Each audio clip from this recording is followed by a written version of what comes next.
All right, so this is lesson 4.2 of our Pre-Calc 12 class.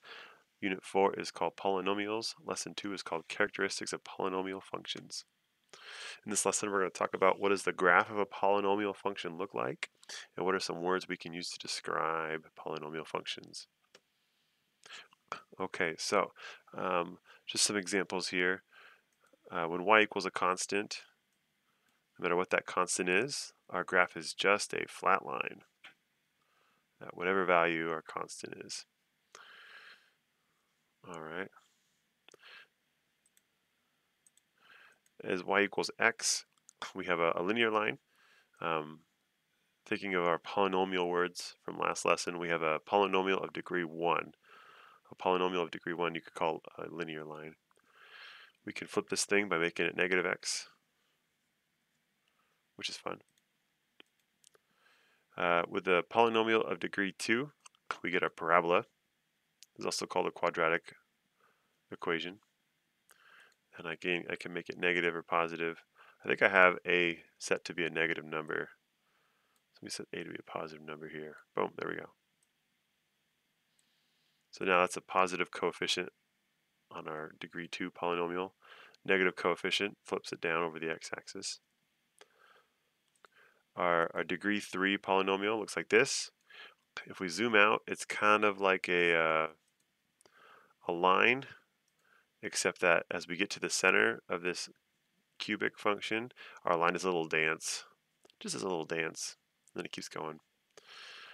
Again, if I make this leading coefficient a negative, it just flips that line. That's pretty cool. Now we're doing a whole other kind of dance.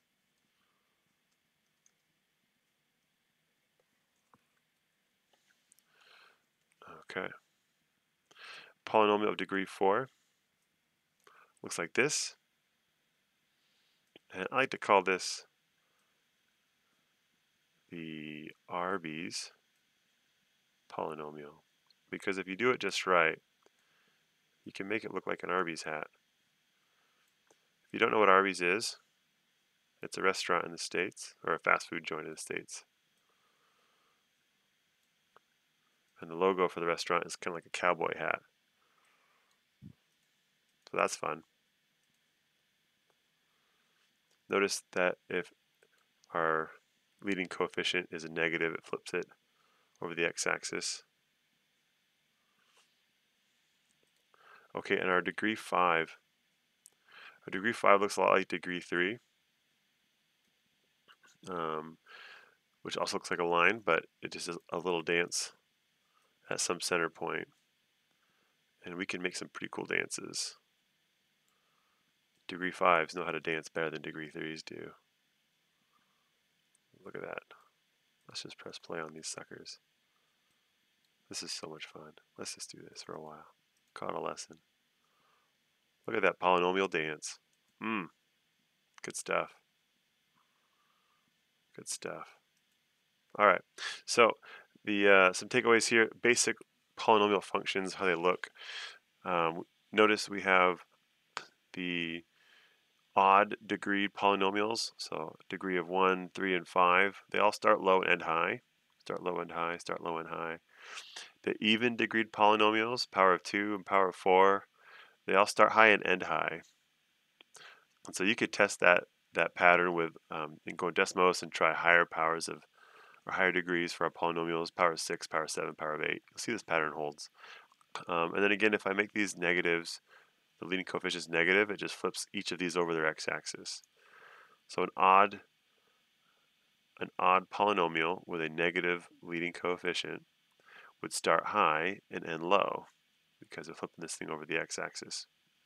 Whereas an even degreed polynomial with a negative leading coefficient, well, if I flip this over the x-axis, both highs would be both lows, so we'd start low and end low. Okay, here's some words to describe polynomials. A root of a polynomial is where the polynomial crosses or touches the x-axis. Another word for root is a 0. We can find those algebraically by finding f of 0, or what the value of f is when x equals 0. We also talk about end behavior of the graph. So the end behavior of a polynomial is what happens to y as x approaches infinity, and as x approaches negative infinity, what happens to y. So we have some symbols here to represent that. So as x approaches infinity, we symbolically represent like this. As x approaches negative infinity, we can represent like this. Okay, and so relative extremes or extrema are defined as just local max or min values on the graph, which raises the question, what's a local max and what's a local min? Or local or relative max and local or relative min. So a relative max or a local max is a polynomial, is the peak points on the graph of a polynomial. So if I look at A, we have a peak here. So is it the highest point on our polynomial? No, it's a higher point. But relative to this general or local area, it is a local maximum value. It's higher than anything directly to the left or directly to the right. So we call this a relative max. C is also a relative max. It's higher than its relative points next to it, either left or right. And then of course D would be a relative max. Relative minimum, which is just the opposite. So like value points on the graph. So B would be a relative min. It's lower than any point directly to the left or right, just in this local area. And E would also be a minimum. It's lower than left or right, just in that little area. The far left, as x approaches negative infinity, we see this graph just goes down. So we don't call this a relative max or min. It's just, inconclusive. Same thing with the right side. All right, here's some examples. So here's a polynomial graph. What are the roots? Well, this graph touches the x-axis at -6 and at 2. So -6 and 2 are our roots. And we could write those as ordered pairs. Of course, they would be -6, 0 and 2, 0. All right, so end behavior. This is conceptually a little tricky, but once you get the hang of it, it's pretty simple. What does the graph do as x approaches infinity? Well, as this graph goes to the right, in other words, y goes down. So as x goes to the right, y is going down. So we say as x approaches infinity, y is going to approach negative infinity. Now similarly, as x approaches negative infinity, that means as we go to the right, y is going to approach infinity. So as we go right, this graph is going up to infinity. So it's kind of our notation for how to represent end behavior. Relative max and mins are our extrema values, our relative extrema. So relative maxes, we have D is kind of the peak of this hill, and G right here. Relative mins, so the bottom of our values, we have B and F. And of course, is a function odd or even degree? So we know our odd degrees, depending on if the leading coefficient's positive or negative, either starts low, ends high if it's positive coefficient, or it starts high and ends low if it's a negative coefficient for odd functions. So we conclude that if it starts in one direction and ends in a different direction, we know it's going to be an odd, even if you forget if it's a positive or negative coefficient. Like we talked about earlier, I do know really simply that it is definitely odd. It's got an odd degree on the polynomial just because it doesn't end where it starts.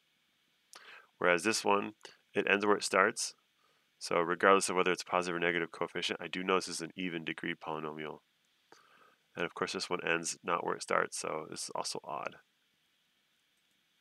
All right, so some takeaways. We've now hopefully we've unpacked polynomials graphs a little bit more. We know a few more words to describe them and a few more notation symbols about how to describe those things in a very more technical way.